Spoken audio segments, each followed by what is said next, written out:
This podcast is part of Another Happy Studios, the home of podcasts with passion.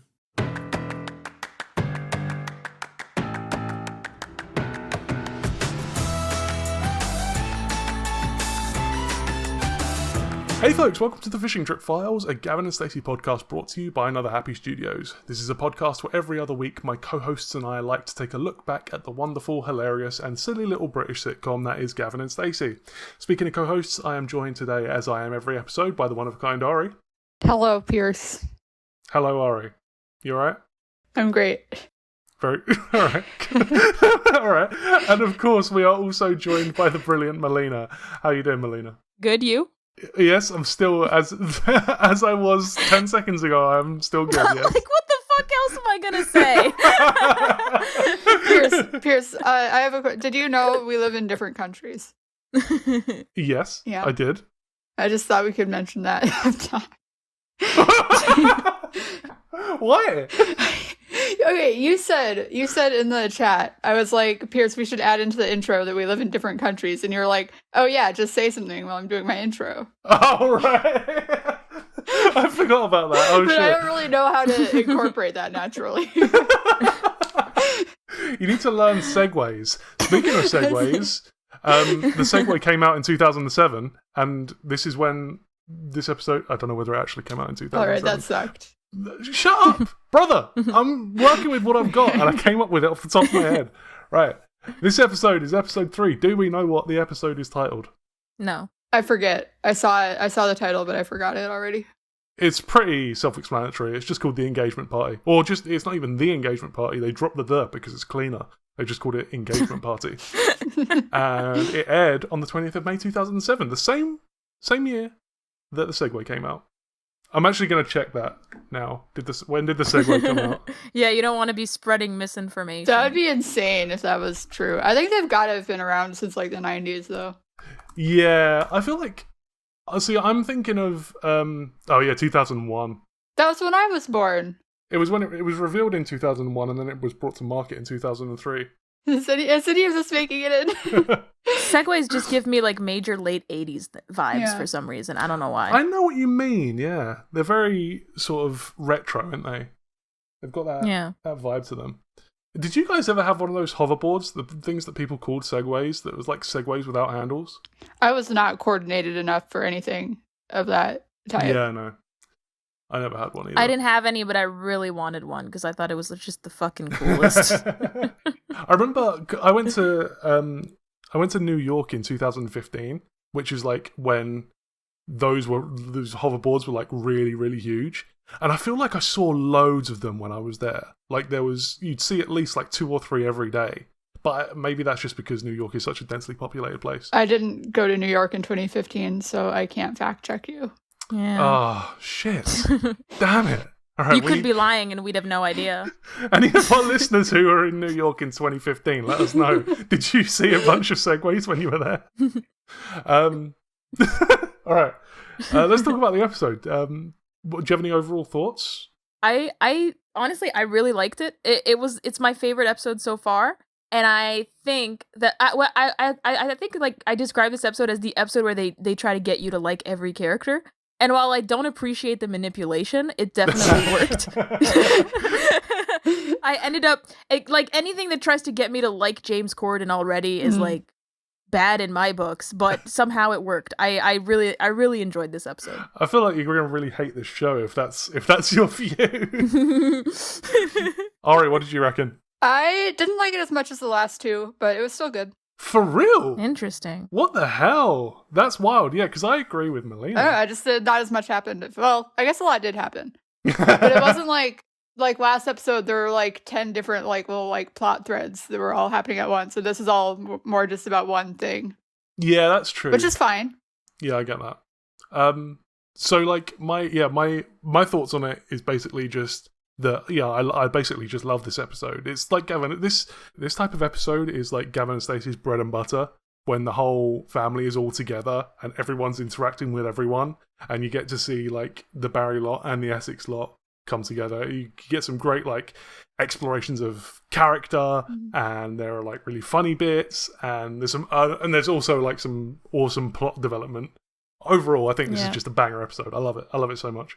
I think there are a lot of like characters that I didn't like before this episode that I now like after this episode, or that I was indifferent to before this episode that I now like after this episode. Like, yeah, it's so far it's my favorite episode. Okay.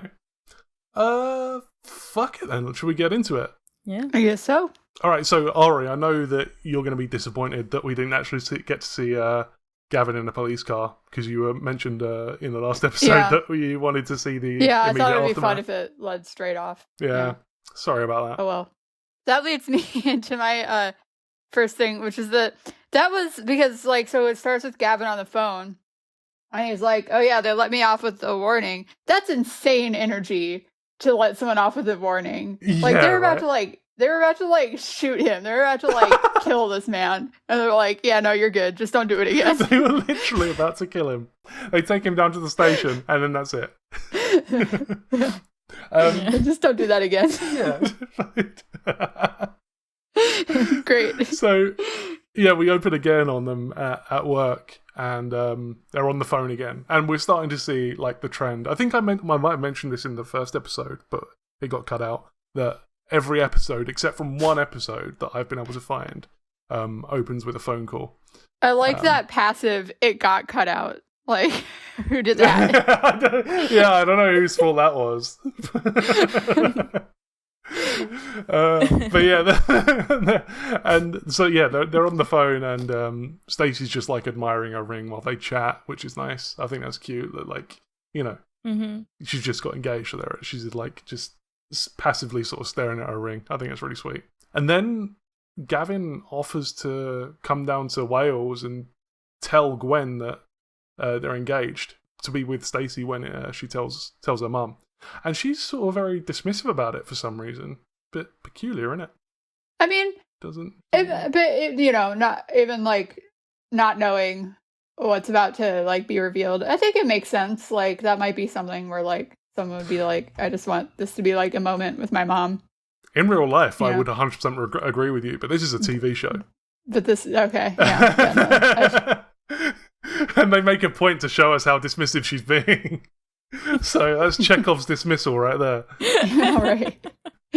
I would say these guys have to be freaking tired at work, because every week or so they're driving, and again traveling a few hours. That's whatever. Ari has told us that that's normal. But you're still driving 4 hours. You gotta be first of all, how many sick days do you actually have? Second of all, you've got to be wrecked at work the next day.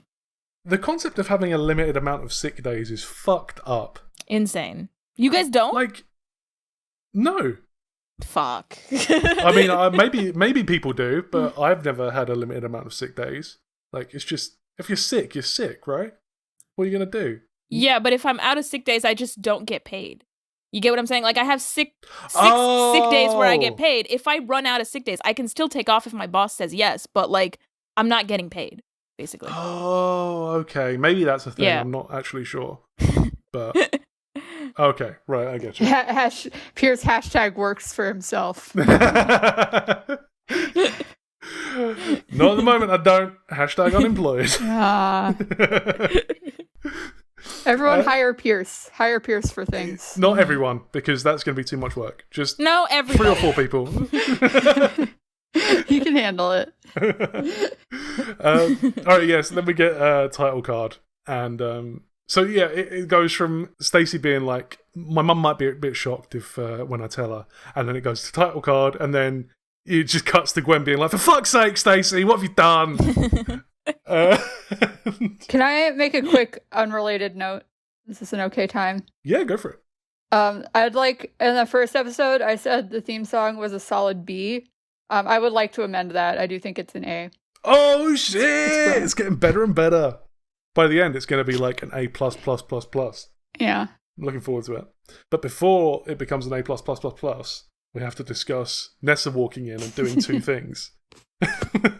See, segues, right? I'm segueing. Very good, very good. And that was an Great A. segue. That was an A+ segue. Thank you very much. So yeah, Nessa does. She does two key things. First of all, she backs Stacey. She's like, Stacey hasn't done anything wrong. She's getting married. Fucking love it. She's a ride or die homie. I can't remember who it was last week that said that Nessa is a better friend than Smithy. Yeah, it was a classic me. example of that. Yeah, and what a great day to be me right now. I did say that like she's an A+ tier friend, especially since like in the last few episodes I've gotten the vibe that she doesn't quite like Gavin. Like so if I'm right about that and she doesn't like Gavin, she's still backing Stacey up because she's that good of a friend, even though like she might not approve of the relationship. Sure. And if I'm wrong about her not liking Gavin, then I'm being sarcastic. Then you never said it. You never said it. Yeah, I never said that in my life. I don't think it's Nessa not liking Gavin necessarily. I just think she's a very guarded person in general. I think she's like, I don't know, maybe not. Maybe she doesn't like Gavin at this stage, but I was getting like she's kind definitely of, like, suspicious. Suspicious. I think, and like kind of like more indifferent, and like I feel like she hasn't really made up her mind about him yet. Yeah, she's like, you need to prove to me that you're good enough for Stacey. Yeah. All right, stop attacking me. No, I'm not. I've interpreted I'm the show agreeing with you, bitch. I'm interpreting the show differently than you guys. You can put down the fucking pitchforks. It's not allowed. Fucking hell. All right. And the second thing that Nessa does is that she reveals some more lore. She says that she's also been judged in court. In and out of court. In and out of court, yeah.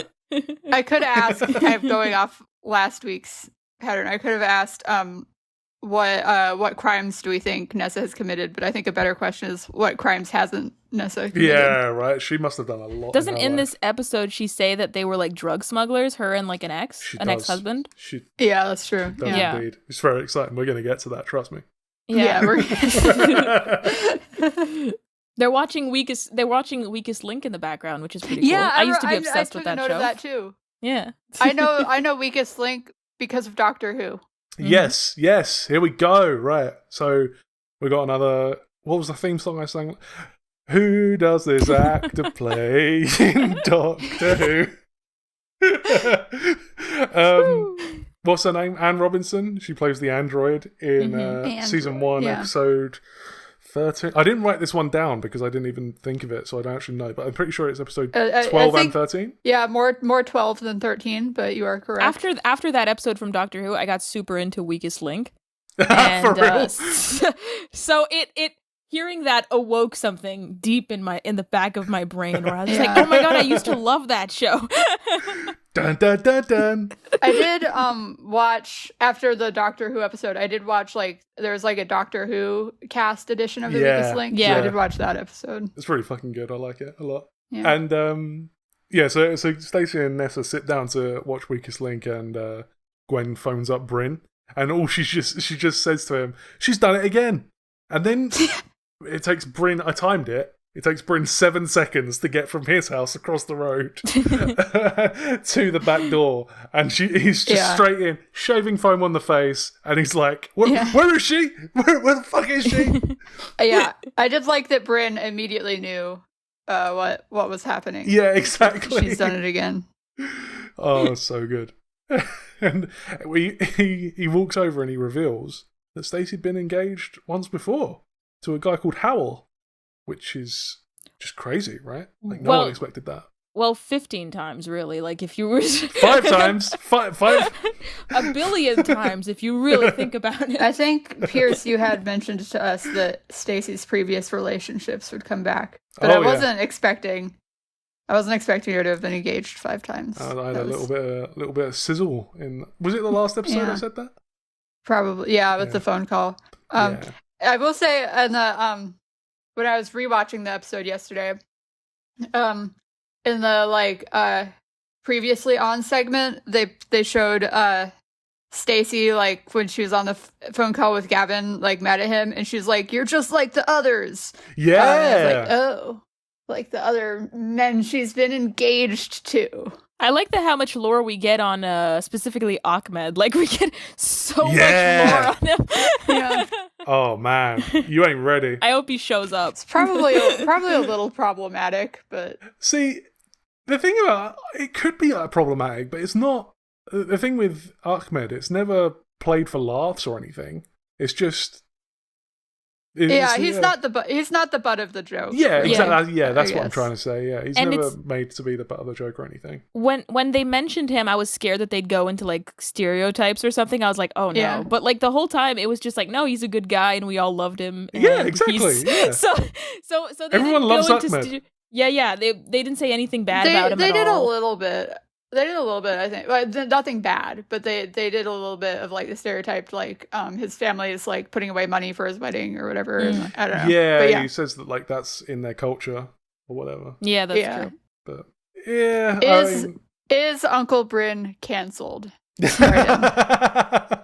Uncle Brink? I don't think he should be. Like I think that's fine because it's not. Yeah. My next note is actually the Uncle Bryn is my favorite character. Oh shit! You are not in the minority there. Let me tell you, a lot of people love Uncle Bryn. I do also really like him. Yeah. I think is your favorite character Nessa at this point? At this point, yes, but like I do agree with you because it's a very tight race between Nessa and Bryn. Honestly, it's okay. It's neck and neck. I did grow fonder for Pam this episode as someone who's like a very anxious person. I was like, we'll get to it. We'll fucking get to it. I was like, I relate to this so much. Where like sometimes you're just so anxious, you just say whatever, and then after the fact, you have to like deal with the consequences of like the bullshit you started. I feel like I feel like I wrote. I might not have actually wrote it, but I definitely thought that Pam is very Maylina coded in this episode. And I agree. And then fucking Gwen just goes like, well, I bet his parents are fucking pissed off about this as well. And then it cuts to Pam and she's like, we've got to have a party. This is amazing. She's having the best time. I've got two more notes on the Stacey side of things. Oh, sure. So we are making an omelet at one point in this scene, but no omelet appears. Oh, shit. That's a good point, because she was... Well, we don't know that it was necessarily an omelet. We can assume it was. She's just stirring whisking. some eggs. Is it definitely eggs? I think it looks like eggs, but it could still be anything. I'm gonna get the episode up because I need to confirm this. If we're gonna take this omelet counter seriously. Yeah, no, we have to. While you're doing that, I will say my other note is that her apron in the scene is fucking amazing. It's got like the cats on it. I have the same note. It's a good apron. Oh, I love that. I love that you both have the same note. It's a great apron. Right, hang on. Let me have a look at this in the kitchen. Right, she's just like right at the beginning of the scene. I think. she will. I know where it is, bitch. You don't have to tell me. Whoa. Hang on. We never see what she's whipping. It's always off screen. Okay. But we can assume. We can make an ass out of you and me. I feel like that's what I was going to say. I feel like if we assume we make an ass out of you and me, I don't think this should count towards the omelet counter. Because first of all, we don't know how many omelets she's making. I think if we had seen the eggs, it would be borderline. But since we don't see the eggs... Yeah, for sure. I agree. All right. So omelet counter still stands at 5. Okay. Next order of business. Okay. Next order of business. So good. So yeah, it cuts to Pam being like, "Let's fucking we're gonna have a party," and then she says, "Did anyone else notice this?" No. Depends on what you're gonna say. Okay, yeah, that's fair. She says, "We're gonna have a little soiree," and that, my friends, is French. Damn it. Yeah. I just put that's French.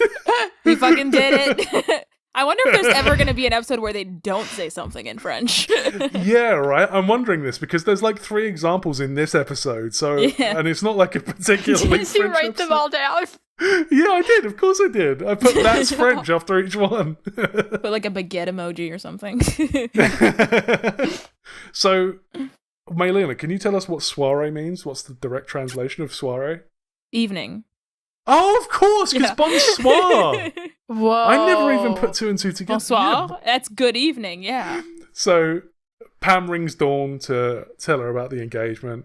And in the meantime, Mick and Gav have a cute little supportive chat. which is really nice.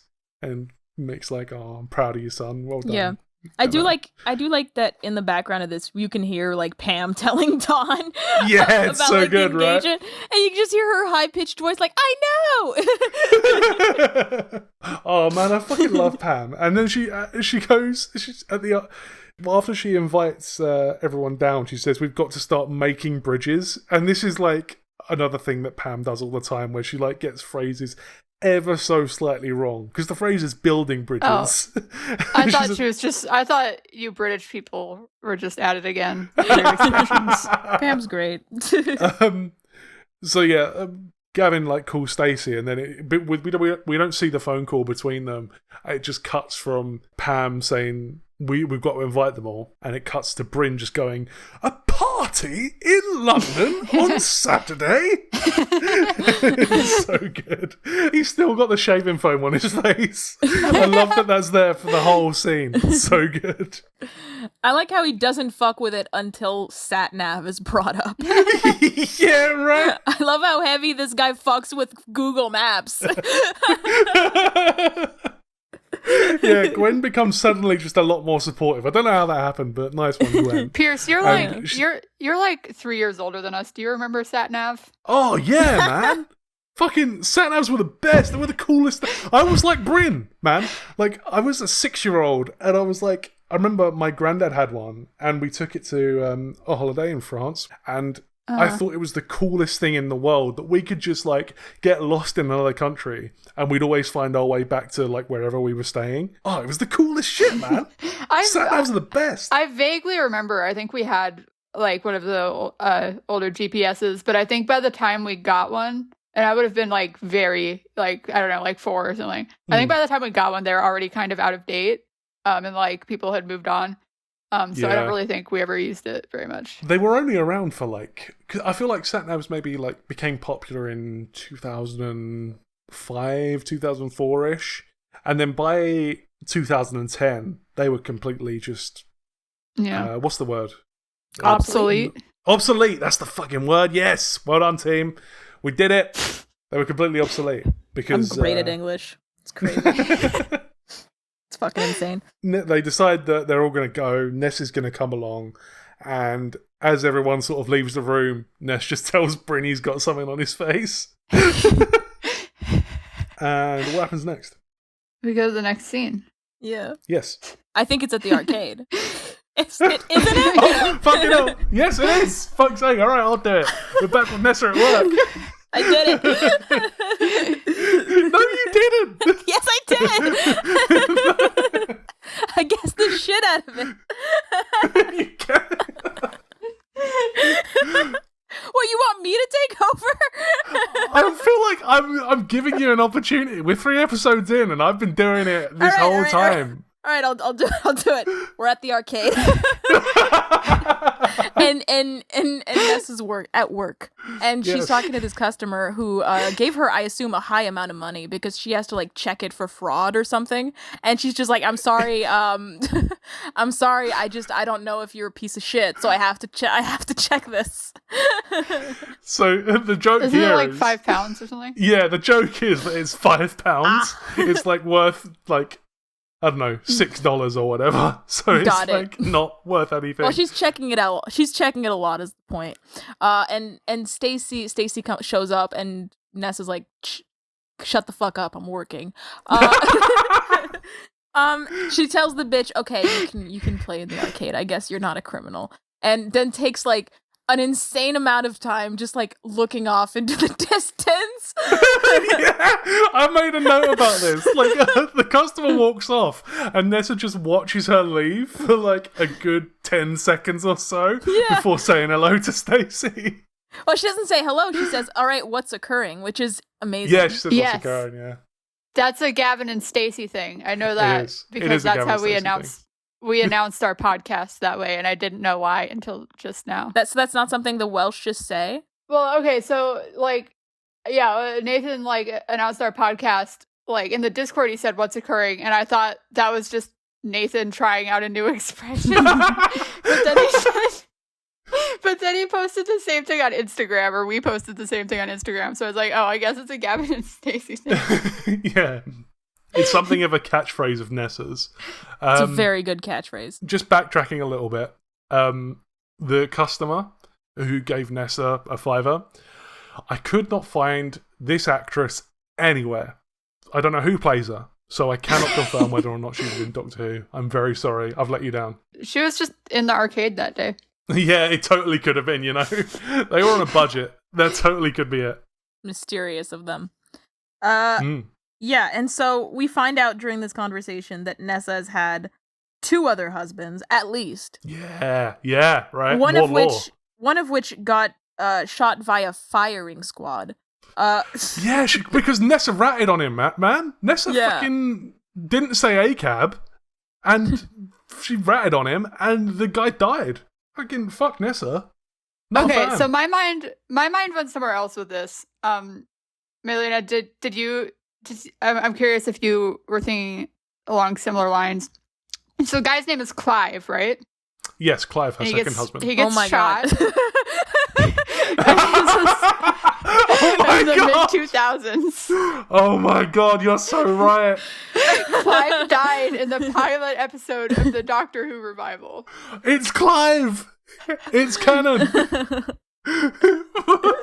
Clive had 2 wives. It seems. I mean, I wouldn't put it past him. This is Doctor Who is in the same universe, man. This is it. There's one other thing about this. Stacey didn't know about Nessa's second husband. She didn't know that he'd been killed by the firing squad. You can see by her reaction on her face that this is the first time she's hearing this information. This is just crazy. Like, Nessa's had this whole life and no one knows about it except for her. Nessa does feel like the type of person that, like, you're constantly finding out new, insane fucking information about them. Oh, yeah. Believe I me. love those people. Another thing we find out about Nessa is that she is close personal friends with John Prescott. John Prescott is former Deputy Prime Minister. It's like, think Vice President. And he was Welsh. There we go. And also the thing about the balloons The balloons? with the cocaine. Oh, the condoms. There we go. Because because you work with kids usually, and like Yeah, you're trying to keep it PG-13. When I'm telling the kids about smuggling drugs through airport security, I always say that it was balloons instead of condoms. I wrote down again, Nessa is ride or die. Legit, man. She will go through security with the cocaine condoms for you. It's getting harder and harder with every passing episode for me to defend Smithy. Like, Yeah. I've never noticed how Yes. badly he's painted Mhm. until, like, I'm watching this with a critical eye. Yeah, because now that I've taken over Pierce's job, I guess I gotta say this next scene is yeah. Go on. is James Corden and Gavin in a bar. In a pub, not a And- bar. A pub. What's the difference between a bar and a pub? A pub is more... One is British. No, we have bars over here. Bars are, like, Okay. more sort of where you go of an evening. And, like, I don't know, it's more, like, for young people sort of thing. Mm. Whereas a pub is, like... Pubs will serve food is, I feel like, a distinctive feature. All right, well, English is my second language, so I didn't do anything wrong here. So true, bestie, so true. So until this scene, I thought this was going to be a James Corden light episode, and I was pretty happy about it. But here he is.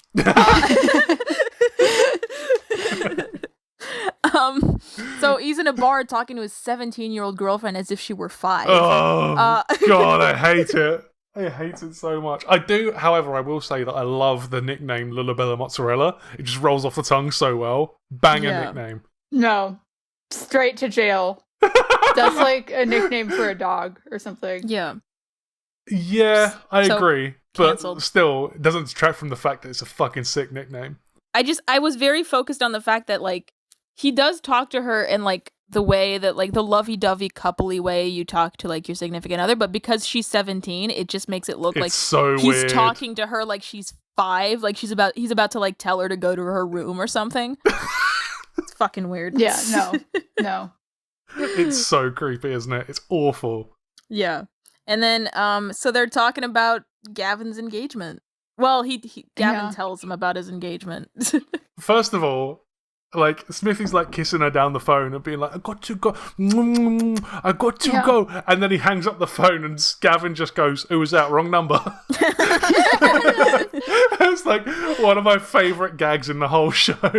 Well, and then he's like, I was helping her with her woodworking assignment or something. Yeah, she's making a fruit bowl.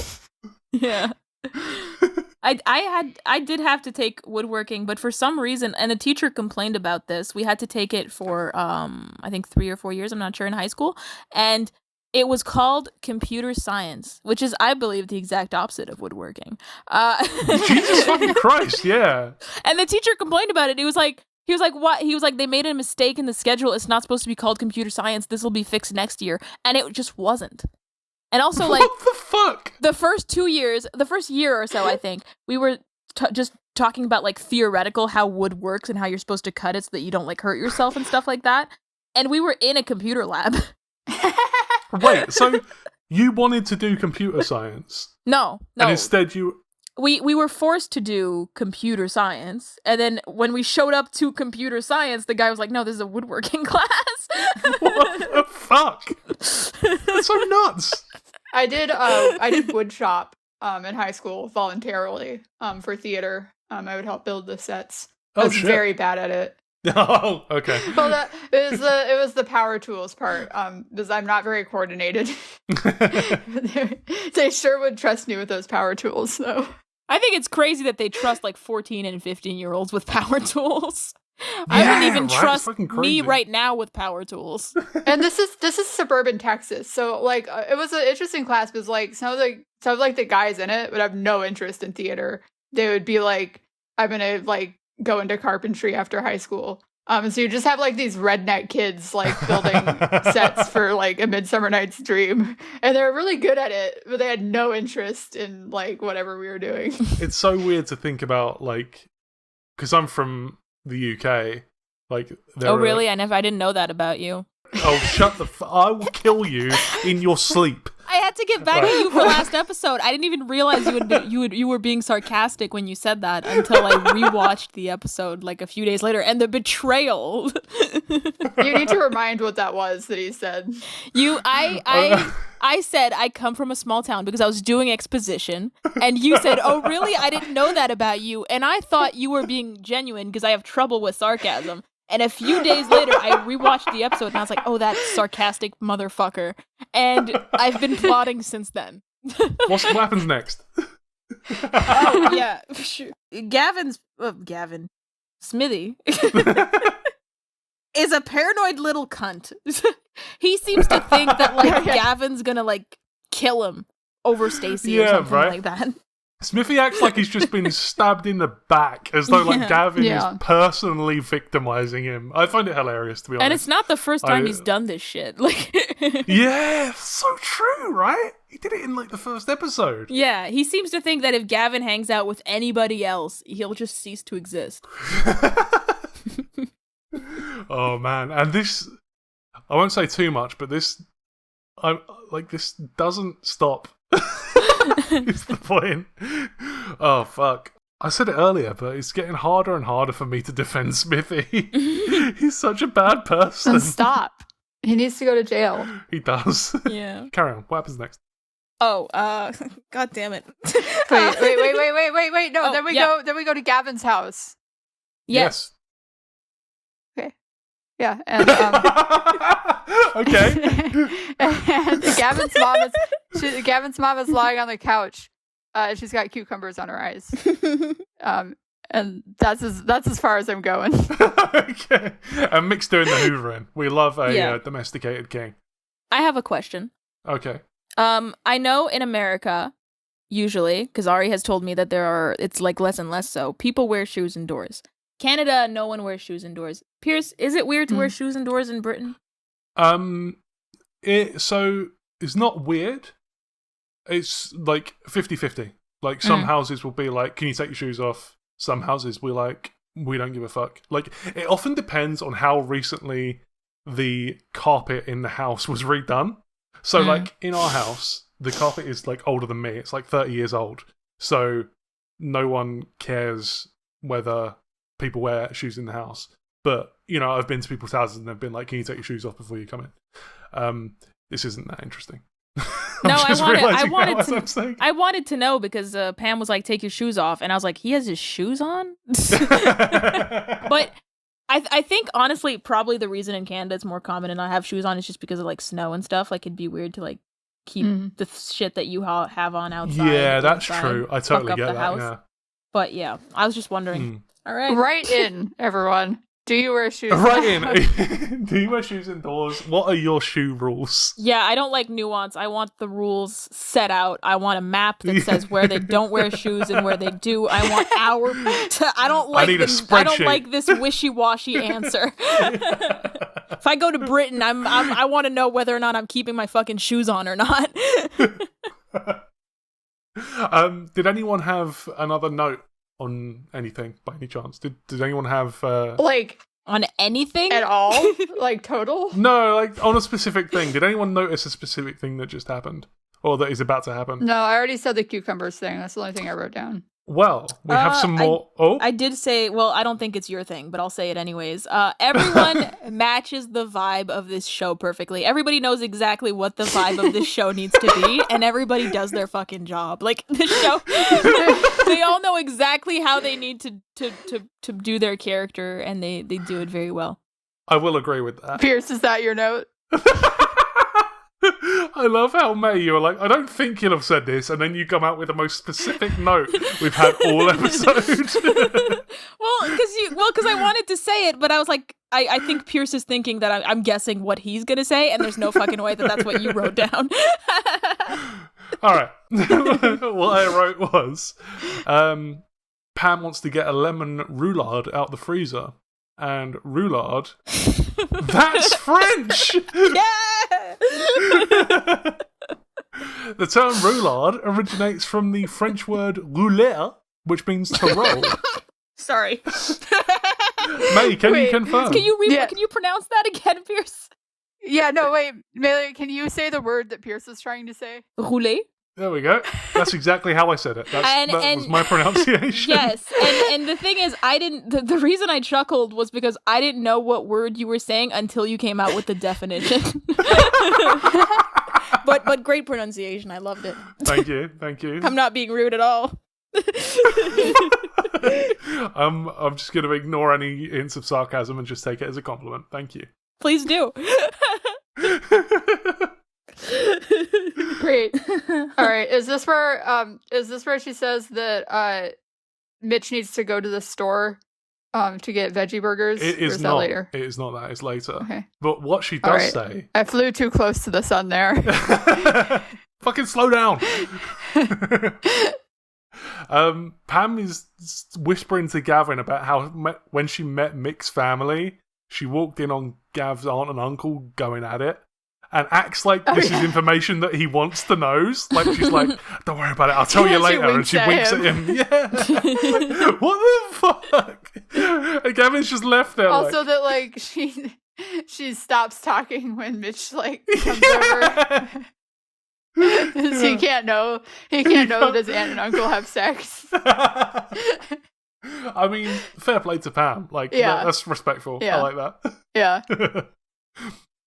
And then we cut back to Barry, and Bryn is setting up the sat-nav. And here, did you guys notice anything here? I noticed that he thanks the technology, and I like that because I do that too. That's my next note. Okay, so that's not what you were trying to get me to get at? No, that's not what I was getting at. No. All right. So he was setting up the sat-nav, and he was setting it up to... All right, first of all, do we remember what Gavin's address was from last episode? Wait, it's on Lime Tree Street, but I don't remember the number. It was 17 Lime Tree Avenue. Can I say my thing about lime trees again? I'm cutting this out. No. They're different in the UK than they are in the US. Oh, fuck. So right. I was confused last episode for why Gavin lived on Lime Tree Street or Lime Tree Avenue. Because why would you name a street Lime Tree in the UK where there aren't limes? It turns out lime trees in the UK are a totally different thing from the citrus trees. They're what we in the US call linden. trees, and they're just like a leafy tree. So in the UK, when you're talking about lime tree, it can either be citrus or it can be these random leafy trees. Cool.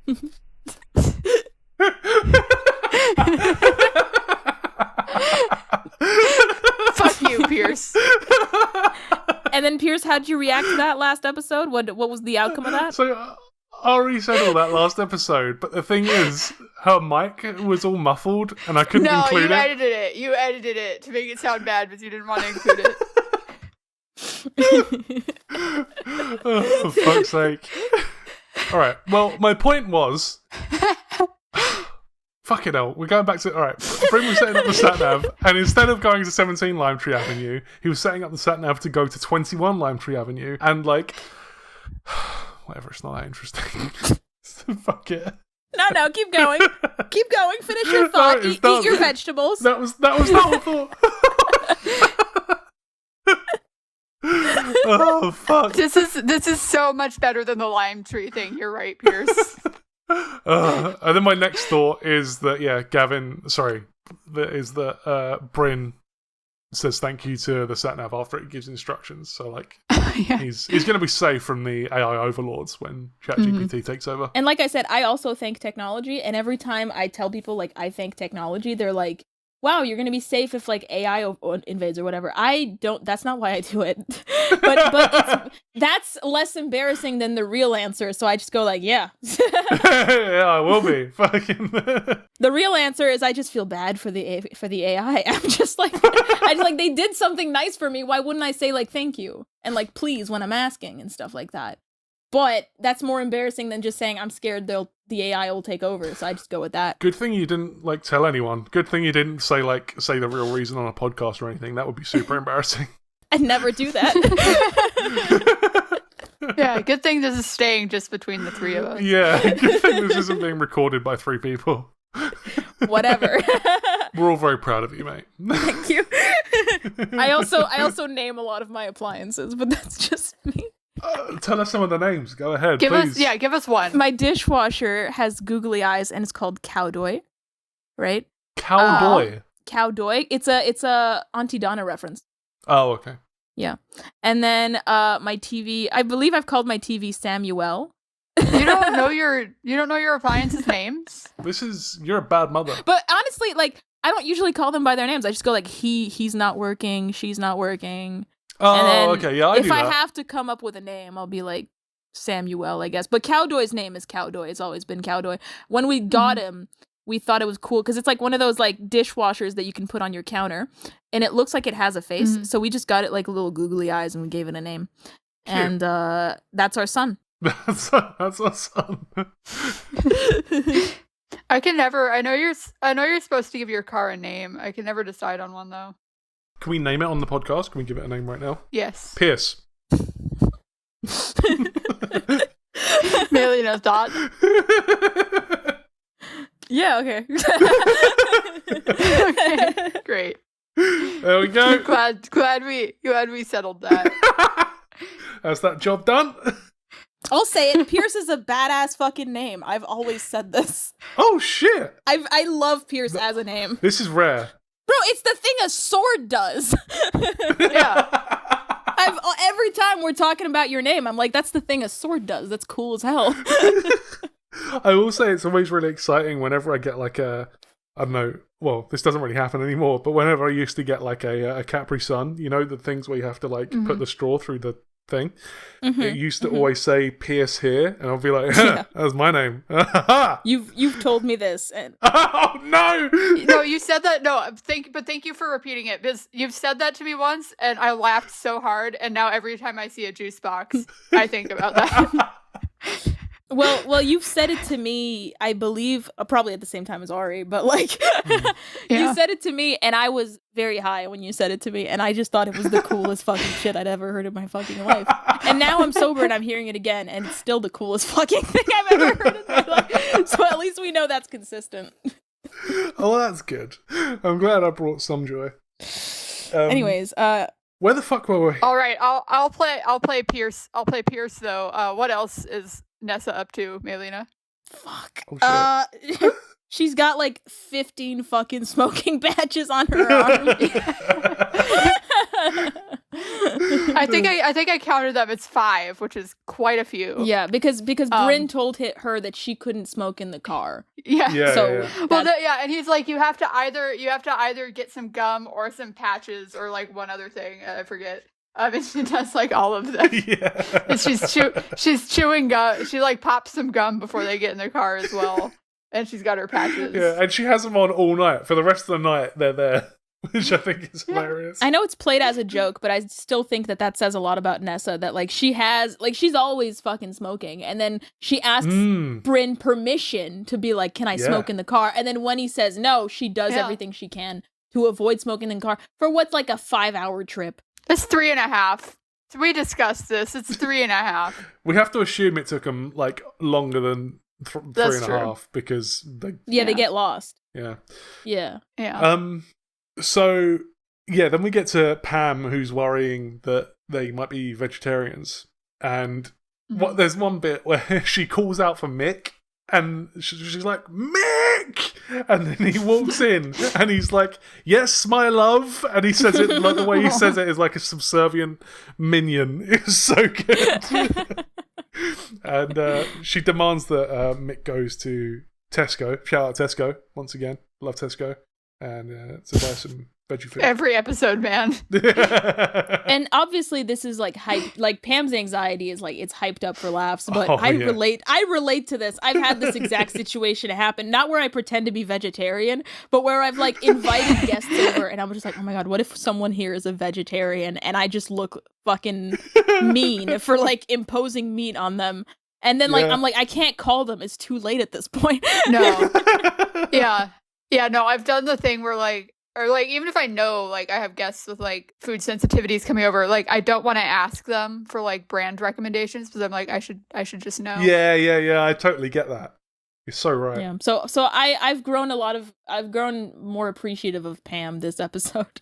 I do love the dialogue in this scene because like, there's one bit where, Pam is like, are you sure they're not vegetarian, Gavin? Like, are you 100%? You bet your life. And Gavin just goes, well, no, I'm not 100% sure. And then it cuts back to Pam and she just goes, exactly, Mick, go.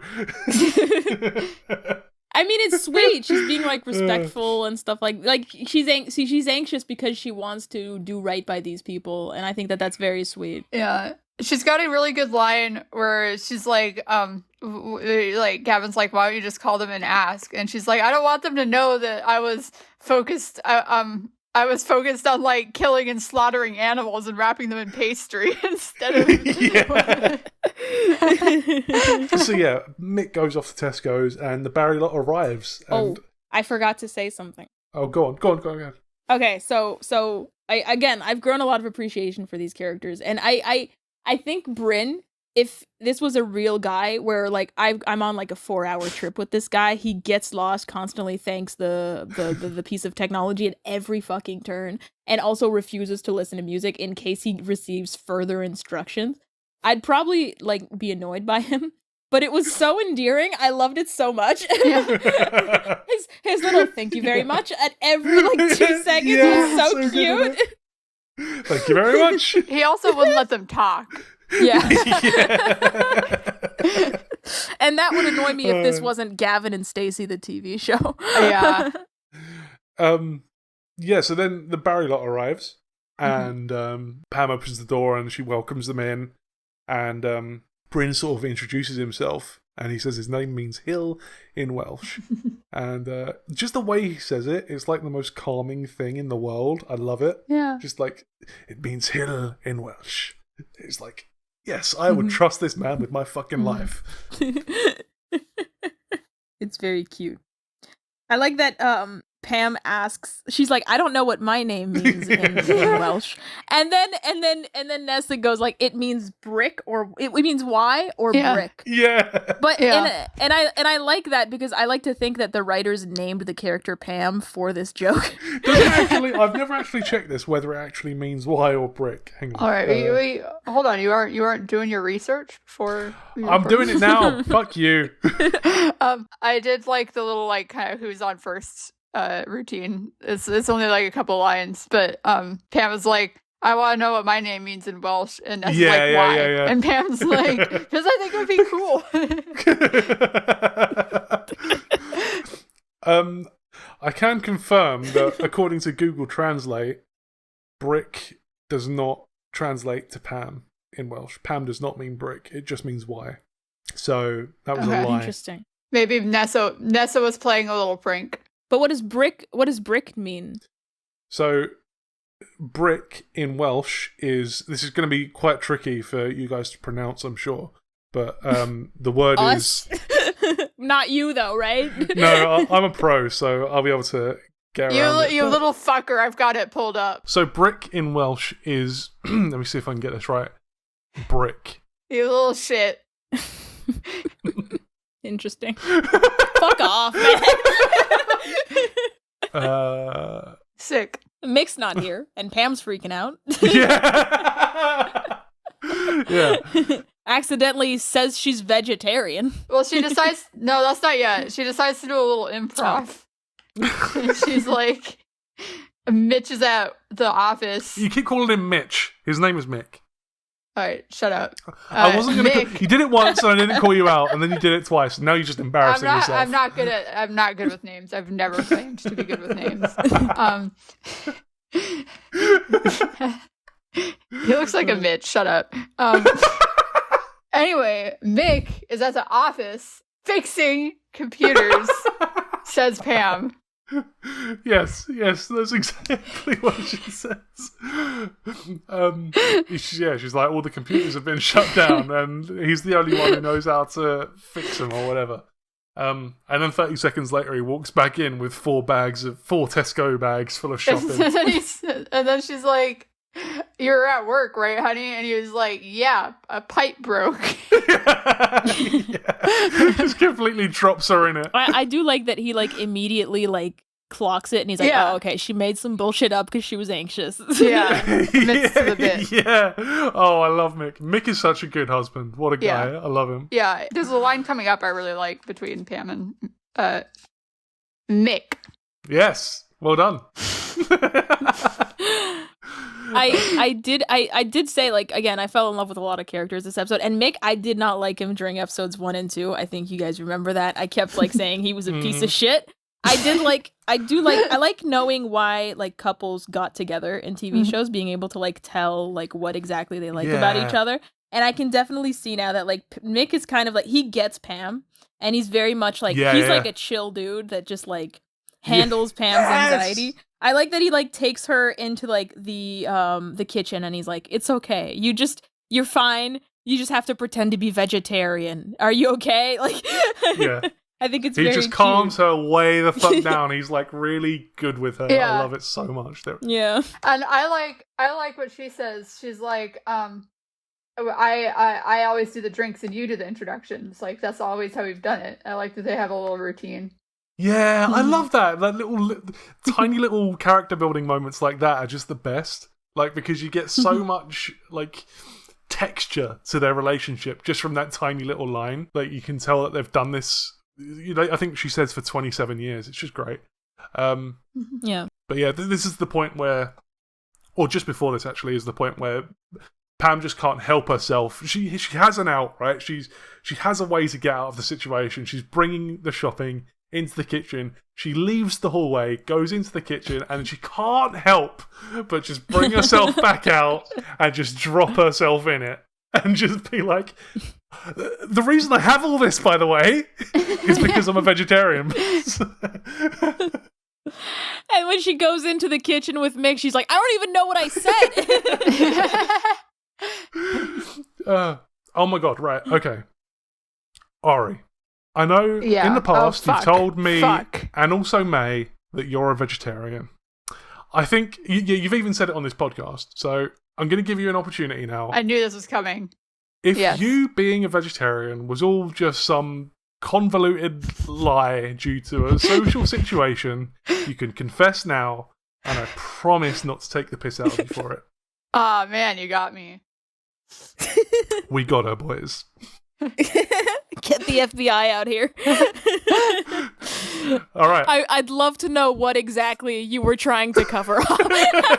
This entire podcast has been a front to get me to admit that I wasn't really. This is it. I've never believed it. Right. So, while Pam is having a little panic attack in the kitchen, Stacey and her family are in the living room, sort of chatting about how minted they think Gavin and his family are. And I mean, they're not millionaires, but they're like comfortably middle class. Like it's a very nice house for the UK, especially. Yeah. Like it's a very, they're clearly not poor. And then while they're talking about how like Stacey's like they're not that rich. They're fucking, whatever. And did anyone at this point write anything down? Because I have a note. Oh my fucking god! Yeah. Pam walks in. Well, I wrote something down. It's not. Yeah, I like the little look that Gavin. Well, not Gavin. Bryn gives when the mom walks in and goes champagne. Which That's French. That's French. That's French. Is that the note you had, Pierce? That was the note I had. Yes. Oh, okay. I'm just gonna say this note because I don't know when it happens. Someone says Gavin and Stacey. Someone says the name of the show. I don't know if that's happened before. Hang on. I don't think it happens in episode 1. Episode 2. What's episode 2? I like Bro has the scripts memorized. I also don't remember who says it. I just wrote that down. It's Mick. He when they're having champagne, he raises a toast and he's like, "A toast to Gavin and Stacey. Gavin and Stacey, the happy couple." Whatever. Yeah, it's nice. All right. So then there's a little bit of a time skip, and we go later in the night, where Gavin and Stacey, they are sitting on the stairs and having a little private chat. And, they say, I can't remember who says it, it's one of them. They say, we have to tell them tonight. Like, we've got something to tell them. We've got something to tell the group. It's a big deal. Don't know what that is. Bit of sizzle. Yes. And then the doorbell goes. And who is it? Smithy. It is Smithy. I like how like they're very like awkward around each other, but they still call each other like Gavlar and Smithster. Yeah. I love that. They're like Gavlar, Smithstar. And they still do the handshake. Yeah, the little handshake, man. It's so cute. I love it. And they start and Smithy is like, "No, bro, you have to commit." Yeah. It's so good. I love this little scene, we do it right. He's like, Smithy's like, come on, fucking do it. You have to do it. Come on. And I have a note that's like, all right, fine, they're okay friends. Yeah, I love this. This is like, see, this is how I remember Smithy. I don't remember any of the bad stuff like the pedophilia and the being a shitty friend. I remember this. So yeah, Smithy and Gav make up. They do their little handshake, and Mick and Bryn walk into the hallway, and they're like, "Hey, Smithy, how you doing?" Smithy knows that Bryn means hill in Welsh. Oh yeah, that's cute. And this never comes back, this fact. It's like, it's one of the things I love about this show is because it's so hard to tell what will or will not come back. Like, because there are so many tiny little things that happen, and I'm always like, that's going to come back. You have to keep your eye on that, that's going to come back. But this just doesn't. Like, this is just a nothing thing. It's a good thing we have you to let us know when to pay attention and when not to pay attention to bits. Yeah. What the next note I have is like when they're talking, well, Pam and like the couple and Stacey's mom are in the living room. Yeah, the girls are in the living room. Yeah, they're in the living room and they're chatting it up and they're talking about like the wedding and stuff like that. And Stacey's mom implies that like she doesn't know, like, because Stacey's like talking about all the extravagant stuff that she wants to do at this wedding. She's talking about like her dress is gonna be like 50 fucking meters. She's talking about like this cake's gonna be fucking insane. And Stacey's mom is like, I just don't know how we're gonna pay for all this shit. And Pam says that like, oh, we're gonna pay for it. And like Stacey's mom is just like, no, that'd be fucked. And then she's like, no, it's fine because my husband has been promising me a vacation for 3 years and it still hasn't happened. And my note is, do we think that that is true, or do we think that it's like the line about her being vegetarian where she just made shit up? I think it's true. Yeah, that would be kind of sweet if she just like wanted to pay for the wedding and didn't want them to like to hurt their pride, kind of. I seriously doubt that. But I don't know. I think it could be true. Yeah. I'm almost positive it's true. Like, it's never confirmed. All right, well, you're the expert, I guess. Shut the fuck up. Yes, I am, but fuck Pierce off. is confrontational today. Pierce is very confrontational this evening. This soiree. I don't know what the fuck's going on. Oh, fuck.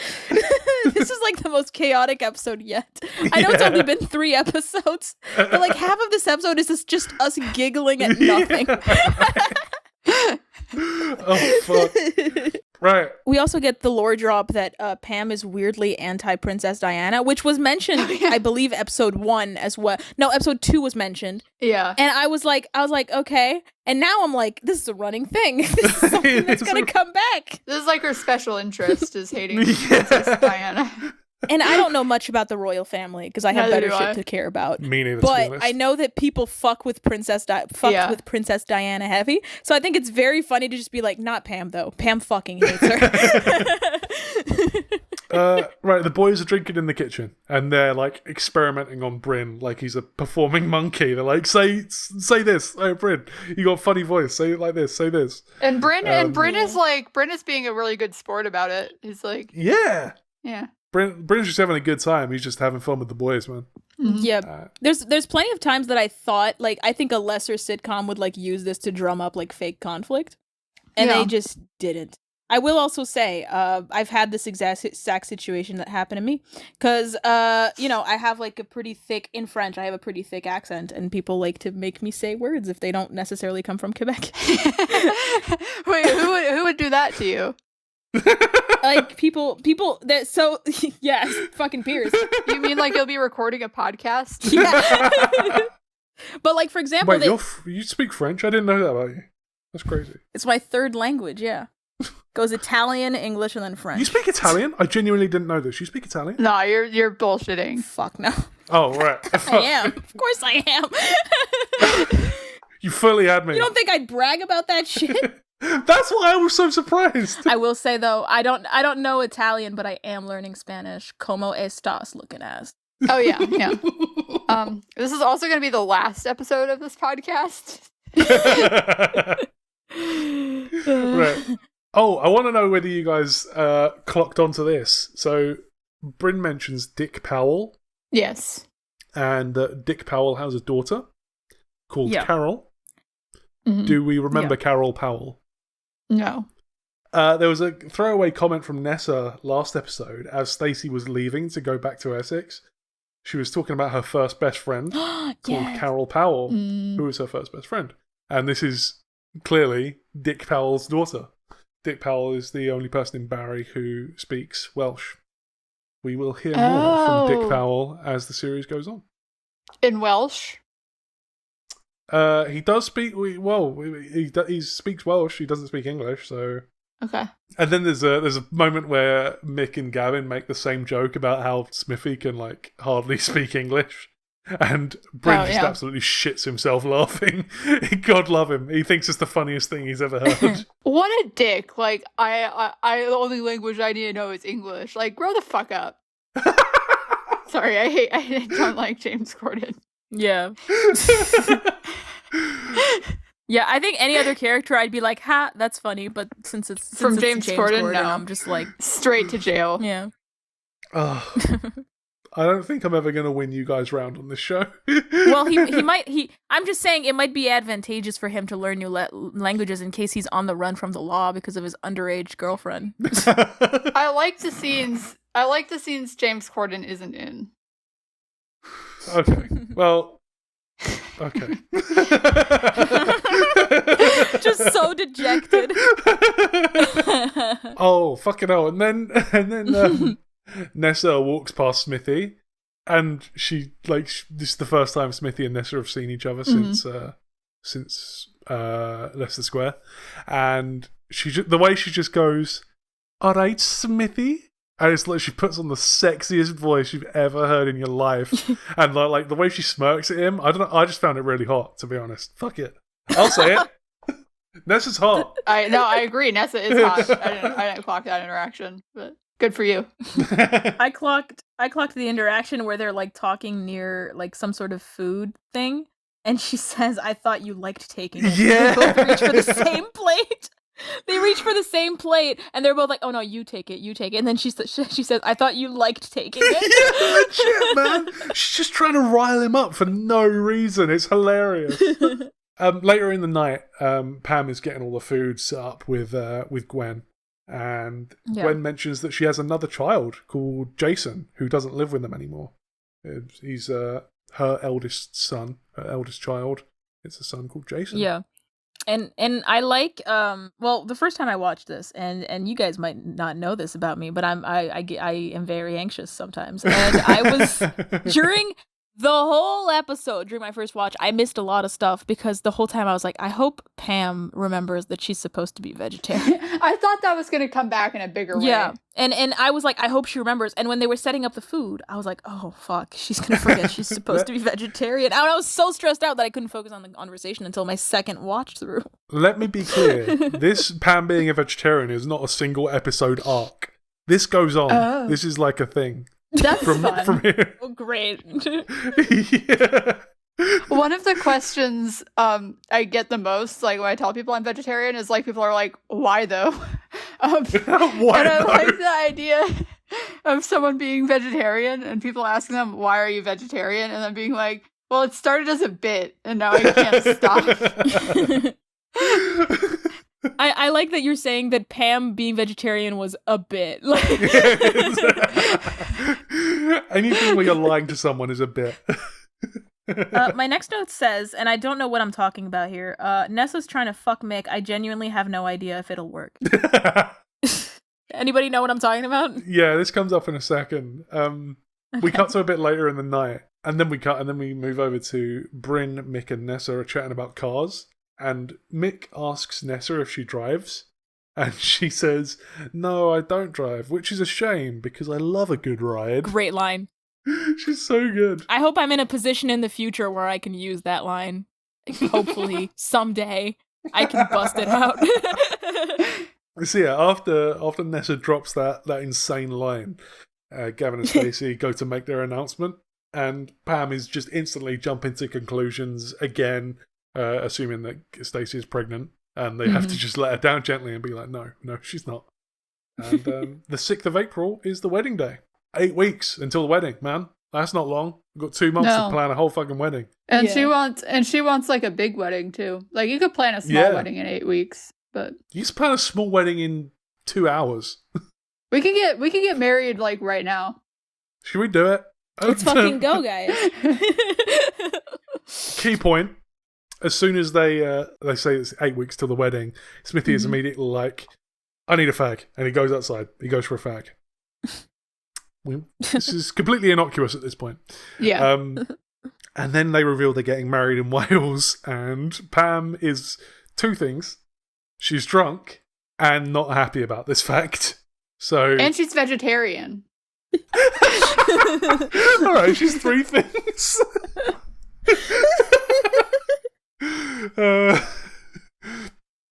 And I do love that. I love that Mick sort of can tell what's coming, and he's like, "All right, let's talk about this tomorrow. Come on, just wrap it up." Yeah, she gets weirdly racist, eh? Yeah. One line I do really love is Pam going, "Don't worry about the honeymoon. We'll just go to Butlins." Yeah, I recently learned about Butlins. Oh, right. I did have to go because it was so hard to come up with an explanation for what Butlins is. Yes. So I had to Google like how to explain Butlins to Americans, and like loads of people had asked this before. That's so good. Someone mentioned Butlins recently, and I couldn't figure out. Like, I was like, "What is this?" And I Googled it. And I was like, "So this is a theme park." And then everyone got really mad. It's like, "No, it's not a theme park. Shut up." But I think I grasped the concept. It's just got like activities. So yeah, this won't help you, Maylina, but apparently there's something in the US called Schlitterbahn. Oh, Schlitterbahn. That's a water park, Pierce. This isn't a water park, right? I mean, there's a water park in Butlins. There's Like, usually a water so park there's in like Butlins. water slides and shit. Like, yeah. Schlitterbahn is like straight up, like it's just water slides and like a wave pool. Like it's just a water park. Then no, it's not like that at all. There's like also a hotel there. Schlitterbahn is the best water park. I do like a water park, but I don't think that's Butlins. It's so hard to describe what the fuck. It's basically a resort / hotel / leisure park / water park that families in the UK go to for a cheap holiday. It's got like a reputation for being quite tacky. But it's, all right. it's kids love it. I've been to Butlins when I was a kid and I had the best time of my life. It was great. And then moving on in the argument, Nessa also goes out for a fag. Yeah. And we get into an all-out shouting match. Yes. Which is interrupted by what I can only describe as a doctor speech from Oh my god. Trust me. Bryn gets up and he's like, look at yourselves. It's the best thing. He absolutely owns the room. He brings everyone back together with his speech about like how the only thing that matters is the fact that they're getting married. It's the best thing, man. It is. It's exactly like a doctor speech. He dominates the space. Yeah, it's fucking good, man. And what happens next? Everyone's real nice, and everybody's like, "You're right. It doesn't fucking matter nothing about this wedding matters. What matters is that the vibes are fucking immaculate right now, and that they will continue to be immaculate." Yes. And then Smithy and Nessa come back in, and they had sex in the grass. This time, Nessa was on the floor. Nessa walks back in, and her back is covered in mud, and she's like, "I fell over." And everyone sort of just accepts it. Yeah, I was like, that's kind of weird, but okay. Yeah, and then Smithy walks in, and his hand is covered in mud. He's got mud on his knees, and no one says anything, and he's just like, "What's that? I fell over." And then it just cuts to black, and that's the end of the episode. I love that ending so much. So, Smithy and Nessa had sex. Back at it. And on that bombshell, it's time for 3 good things. For those of you that might not know, every episode we each like to share a good thing that has happened to us recently and just leave the episode on a high note. So, who wants to go first? It's your turn. It is my turn. So, my good thing is, over the last week, I inherited an old school mechanical SLR film camera. It's not like crazy expensive or a rare model or anything, but it's just super cool and it makes really satisfying sounds when you take a picture with it. And once I get my PC back and I start making some money, I can buy some film and actually get some use out of it, which I'm looking forward to. And it's going to be nice taking photos. Very cool. Everyone send Pierce money. Everyone send me money. Yeah. My good thing is Doctor Who. Doctor Who is back. It's really good. We're recording this on Saturday, and Doctor Who came out like 12 hours ago, like the Lux episode 2 of season 2, and it was fucking sick. Yeah, the one before it was really good too. It was so fucking good. Doctor Who is a great show. Yeah, peak season so far for real. And my good thing is that about an hour before we recorded this episode, I saw some deer. They were great. They were so close. They were so close. Let's say they had been cool with it.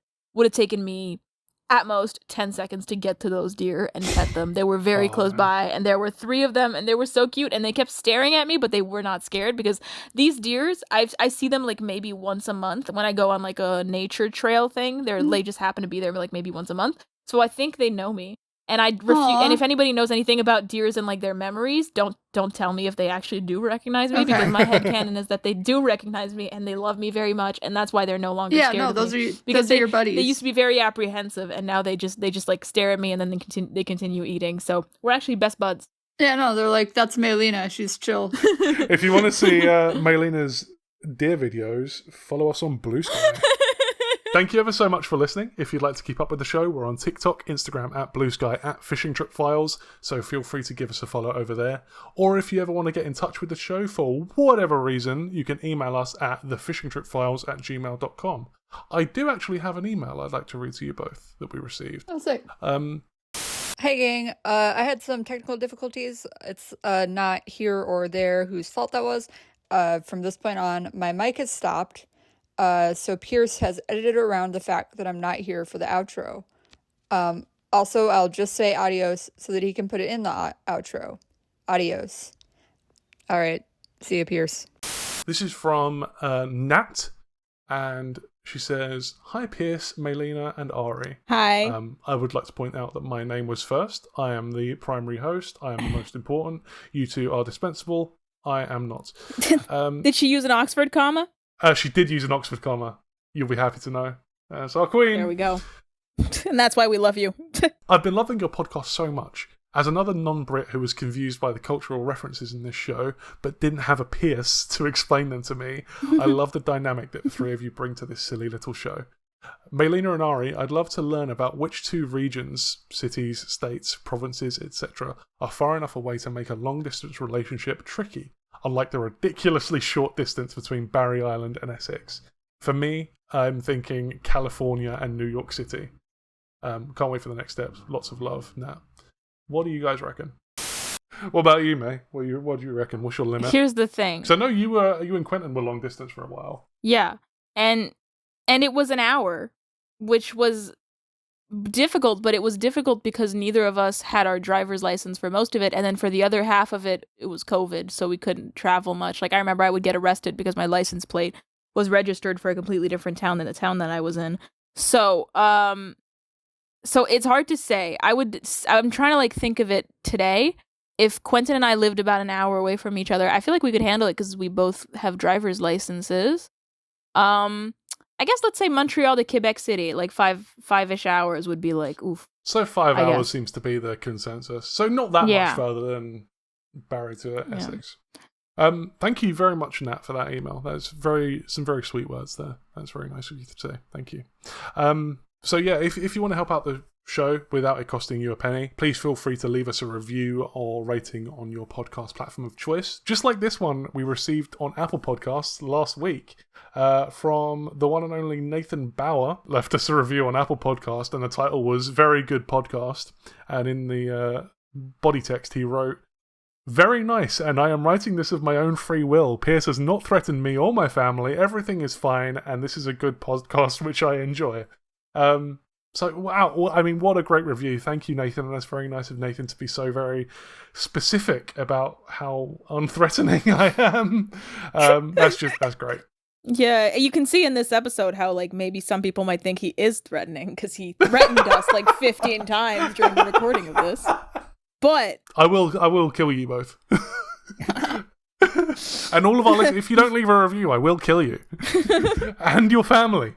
I will. Don't think I won't. Imagine this being read out in court. I think the judge would side with me. Think of the press coverage, man. All press is good press. Pierce is going to have stake one for the team on that one.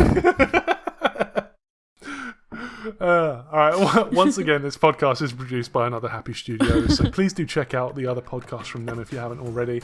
All their wonderful stuff is linked in the show notes. But for now, we'll see you on the Wednesday after next at 10 a.m. with the next episode. And as we always say, au revoir. Adios. Rock and roll.